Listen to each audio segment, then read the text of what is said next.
Les conseils d'administration des associations et organismes sans but lucratif ont des responsabilités d'intendance vis-à-vis de leur organisation et de leurs intervenants. Les intendants s'efforcent de rendre leurs organisations meilleures qu'elles ne l'étaient au début de leur mandat, même s'ils ne sont pas propriétaires de ces organisations.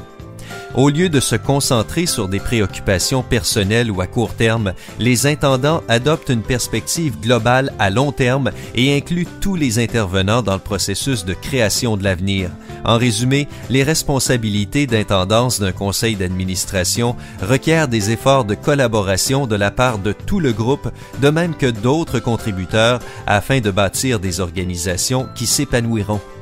Le défi au niveau de la réflexion pour les conseils d'administration est de développer une compréhension commune et approfondie au sujet du sens du terme « responsabilité d'intendance ». Ce processus peut être entamé en posant 3 questions.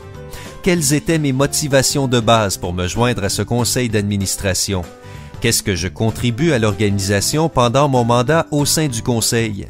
Quelle contribution puis-je apporter à l'organisation et à ses intervenants en tant qu'intendant?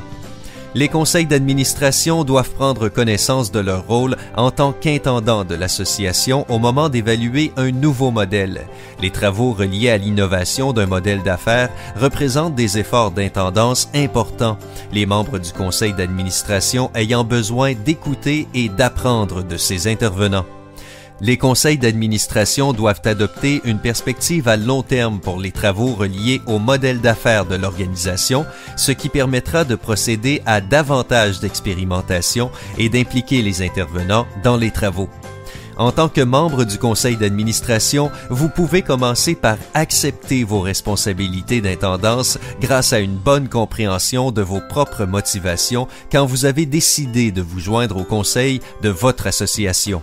Pour être direct, vous ne vous joignez pas à un conseil d'administration pour des raisons strictement personnelles.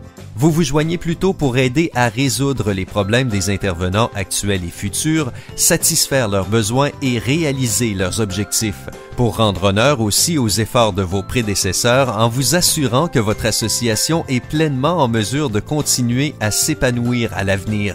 Et finalement, pour respecter suffisamment vos successeurs pour prendre, au besoin, les décisions difficiles et nécessaires.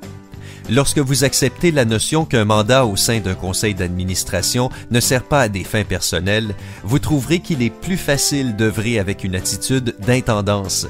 Vous pouvez laisser vos motifs personnels de côté et consacrer toute votre attention à collaborer avec vos pairs afin d'aborder les grands défis et les opportunités importantes auxquelles fait face votre association.